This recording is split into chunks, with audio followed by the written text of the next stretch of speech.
As far as easy pace goes, it can vary quite a bit.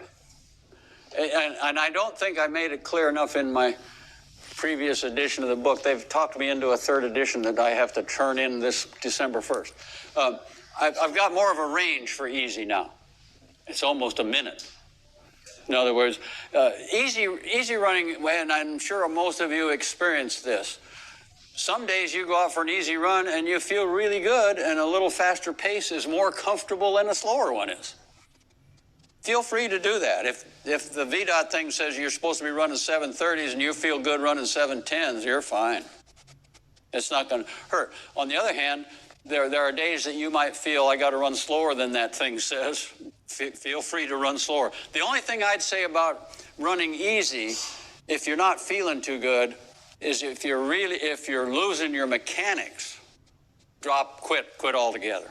You don't want to spend 20, 30 minutes running easy with bad mechanics because you're having a bad day, because you might get an injury.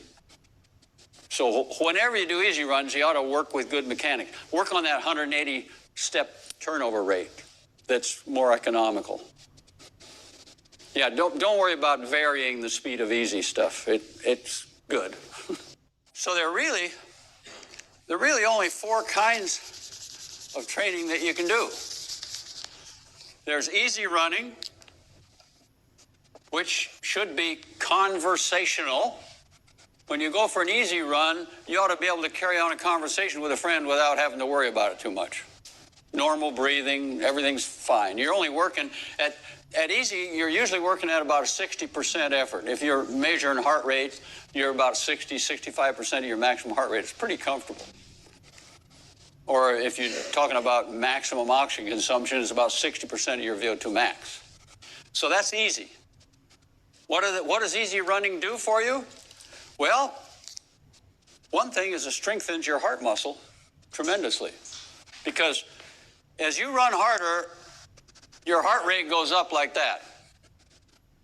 And your stroke volume, the amount of blood you pump with one beat, in other words, what's the force of contraction of your heart, it also goes up as you run faster, but it plateaus when you're only at about 60% of your maximum heart rate. So your heart's beating as hard as it's ever going to beat without even running fast. So it's going to benefit tremendously by not working real hard, by you not stressing. I mean, you don't, if you're a normal, healthy person, you don't feel your heart beating. It's beating 140, 150, 160 times. You don't even know that. I mean, you can feel it, but you're not hurting because of it. It's just telling you you're working hard. It's not saying it doesn't hurt harder as you work harder. And your stroke volume maxes out when you're only at about 60% of your max heart rate. So if this speed of running is the easiest speed I can run at that maximizes the stroke of my heart, I'm benefiting big time without running hard. And you also have little muscle fibers down there that do all the running, and inside those muscle fibers you got the little mitochondria, and the blood supply where the oxygen comes off your hemoglobin and goes into the mitochondria to turn fuel into energy. These mitochondria increase in number, and they increase in size. And they even move closer to the periphery of the cell, so they're closer to their oxygen supply. All those things happen as a function of time spent running, not speed.